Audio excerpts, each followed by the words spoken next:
What's up, everyone? My name's Corey Foster. With me today, I have Austin Miller and Drew Shishley. And today we're going to be discussing the Battlefield 1 trailer that came out last week. We're a little late to the party, but we wanted to give you guys our impressions of the trailer. So first things first is the title of the game is Battlefield 1. It's actually the fifth main entry to the franchise. What do you think of the title of the game? And then we'll get into the trailer itself after that.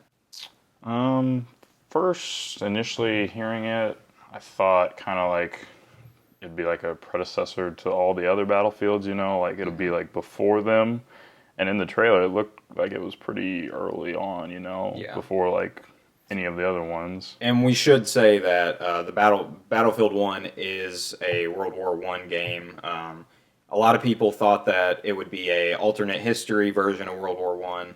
That doesn't really appear to be the case. There might be some alternate history things as far as equipment that shouldn't be there really and stuff like that. But as a whole, it seems pretty historically accurate. Mm-hmm. So, I mean, what do you think of the name? As a name, I think it's fine. I mean, if you think about it as it's for World War One, so it makes sense in that regard. I understand people getting upset. It's like, why are they calling it? What's the next one going to be called? And stuff like Yeah. that. But Well, Yeah. I don't know. I think the name's kind of goofy.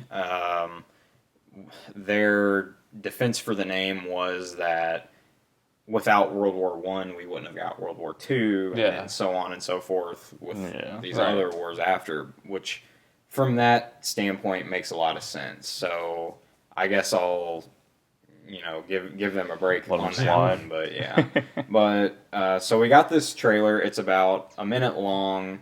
In my opinion, it's pretty known fact that it's short on gameplay, but I like the fact that it seems like one of the most colorful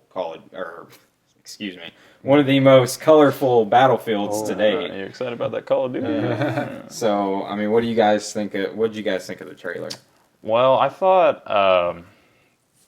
all the like cinematics and stuff in it. I was wondering, do you think that'll be like maybe like cutscenes or something in it actually, or See, and no one knows, and that's what worries me because they talked after the Infinite Warfare trailer dropped. DICE talked a big game about how their trailer would melt the internet and all of this, and I mean, fair, it but looked really it's a good. really good trailer. I liked it a lot. I like it, but you got to show gameplay. If Yeah. you're talking all that crap, you got to Yeah. bring it. I mean, Yeah. I mean, I feel like with at least most of it, it's possible to happen in gameplay.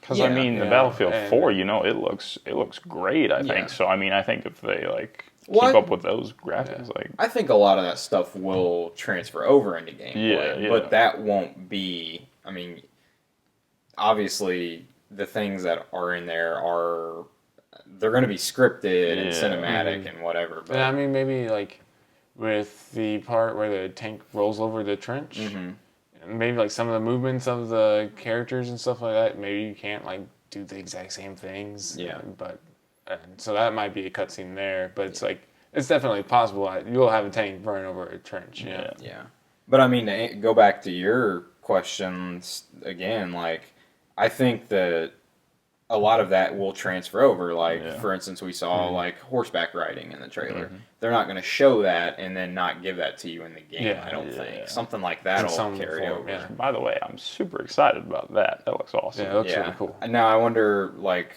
what will that entail? Like, will they like let you fight people Yeah. with swords on a horse, or Yeah, like? it's gonna be like Assassin's Creed. You can Yeah. Yeah. fly by and hit him with the sword. And, That'd be cool. I mean, Yeah. what do you guys think about like the weaponry of World War One? Do you think gamers can grow accustomed to slower weaponry that we had in that time, or I mean, do you think that would be a hard adjustment? I was kind of thinking about this, like how, like in Battlefield games, there's usually like just so many different types of weapons, and obviously in World War One, it's not Well, as much. we played Battlefield 4 last night, Yeah. and there's literally probably 15 to like 18 assault rifles. Right, and then I was also thinking about like the attachments, like you won't have half of at least half of those No. in World War One.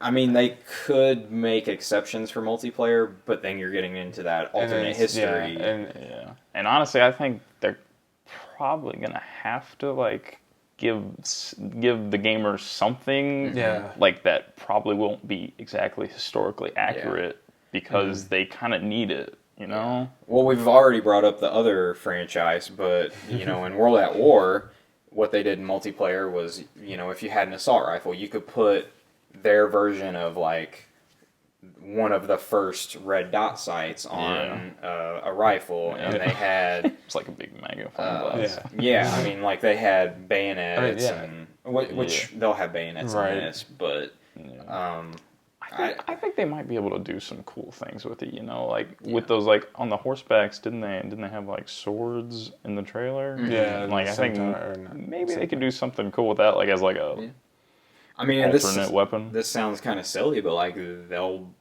they might like give you the ability to like customize your horse. Like, what color do you want it? Yeah. Do you want a certain breed? I don't know. I mean, polka dots. Yeah, you want polka dots. I mean, I don't know. Skins are all the rage nowadays. Yeah, exactly. I mean, there were some people saying, $10. maybe you'll be able to carve stuff into like the butt of your gun or something. That would be. I think that would be kind of cool. That'd be but- cool. Yeah. Because they're not gonna have camos. No. I mean, No. I mean, I Running around guess. with neon green. Yeah.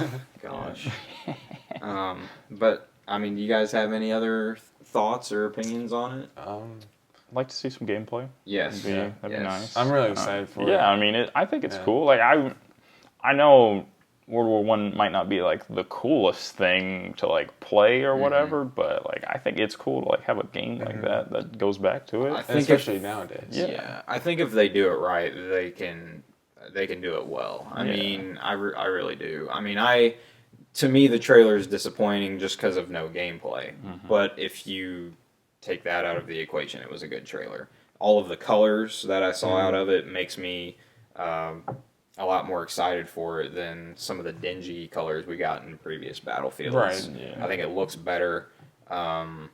Battlefield 4 looks really, really good on Xbox One and PS4 already, but if they can make a realistic war shooter with similar graphics like Battlefront, I mean, I think Battlefront looked a lot better than Battlefront Battlefield looks 4. really good. If they can make it look like Battlefront, I'll be blown away. Which Plus, I I'm think sure they'll be able to. I think with them going back to the World War One, it's kind of nice.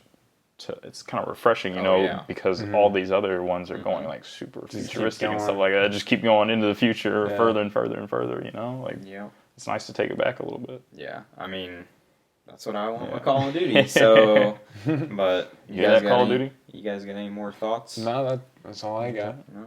Okay. Well, guys, thank you so much for watching. That's our thoughts on Battlefield 1. Hopefully we get another trailer at E3 with some gameplay. Let us know down in the comments below what you think of Battlefield 1 and what you thought of that trailer. We'll see you guys next time.